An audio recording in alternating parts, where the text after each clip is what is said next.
Hello, my name is Janine and I work as a physical therapist for Krabat. Today I'm here to show you the jockey chair. The jockey chair was built on an idea from hippotherapy. What they saw in hippotherapy were a lot of kids coming in, sitting in wheelchairs with a lot of upper body support. But what happened when they came over on the horseback was that they weren't in that much need of that support. And they were actually able to stay more upright. So what we're trying to do with this chair is get a stable pelvis, and we want the child to sit upright. We too often find children in a more slumped position, with their pelvis tilted backwards. In this chair, we are actually able to get the pelvis in a neutral position, and we're able to keep the kids in that position over time. The best way for me to explain how the jockey chair works is to actually seat a child in it, and then show all the adjustments that I want to make. Today we have Aisha with us. She's 4 years old and is diagnosed with CP. So we're going to start by putting her in the chair. So the most important thing is to make sure that you get her butt all the way back on the seat. After that, the most important thing is to make sure you secure the hip belt right away. And this needs to be tight to prevent her from sliding forwards. What I usually do after that is just giving her some upper body support, but we're going to get back to this after, but just tightening it a little bit. Now I want to make sure that her pelvis is all the way back on the seat. And we've actually done a good job of that. The next step is to make sure that we have the straps for the hip belt securely fastened.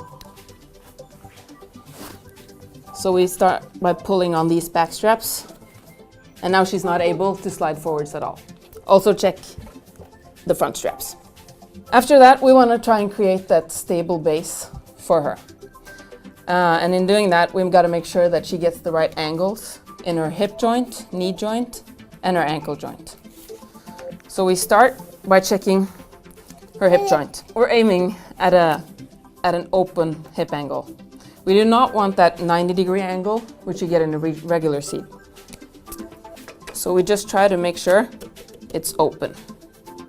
The next step is to look at the knee joint. At the knee joint, we want to aim at a 90-degree angle. In order to do that, we need to fasten some screws. You got 2 on each side of the footrests. Here, and here.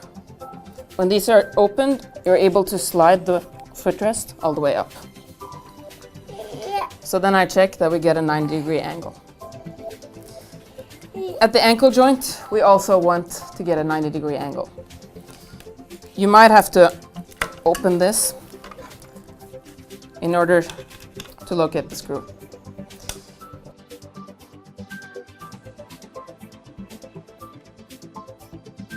So, when we're happy with this position, we want to move upwards.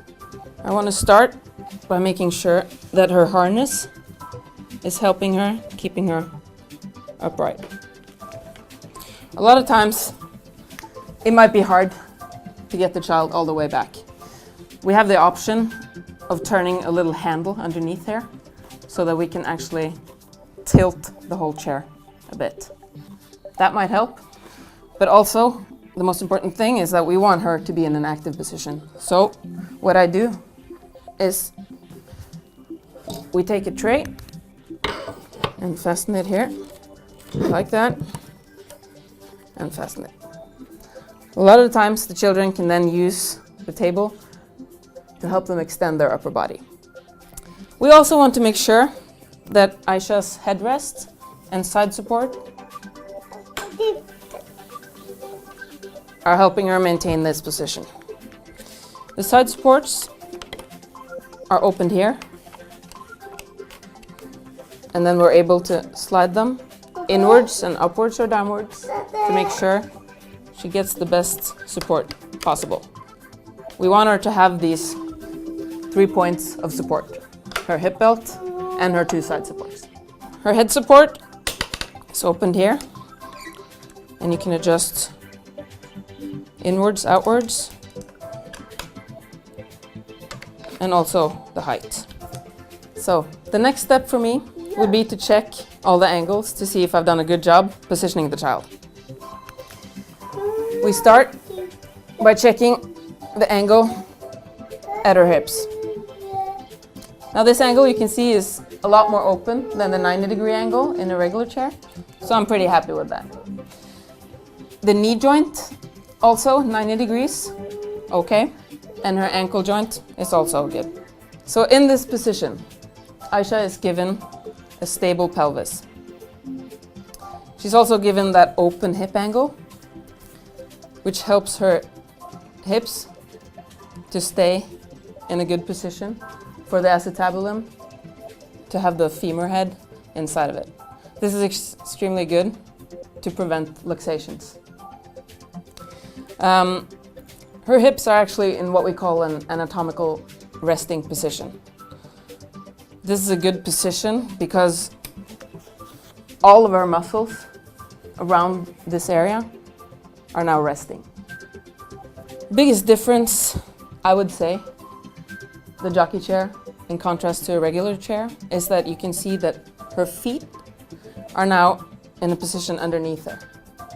In a regular chair, her feet would be in front.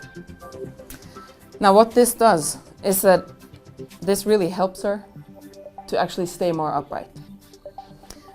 If she pushes now on her feet, this is going to help extend her upper body. But if her feet were in front of her, that push would actually only slide her more out of position. Also, she gets a more wide support on her feet. She also gets a more wide base of support, and this is going to help stabilize her pelvis. The seating Aisha gets in the jockey chair is good in a lot of ways. Her shoulders are in a more good position now in order to do activities. And as I've said a lot of times, she's more upright.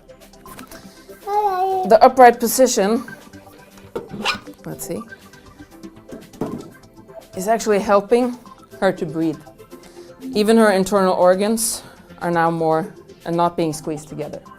As a checkpoint at the end, what we do is we try to picture a rectangle on her stomach. We picture this point, the lower part of her rib cage on both sides,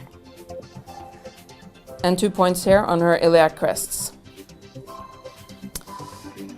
If this rectangle is looking like a perfect rectangle, we've done a good job. That means that she is upright, in a good position, and none of her organs are being squeezed together. So, in conclusion, what we tried to do with the hippotherapy idea, we were able to transform this into everyday life situation. Aisha is able to use this chair in the kindergarten every day and also at home.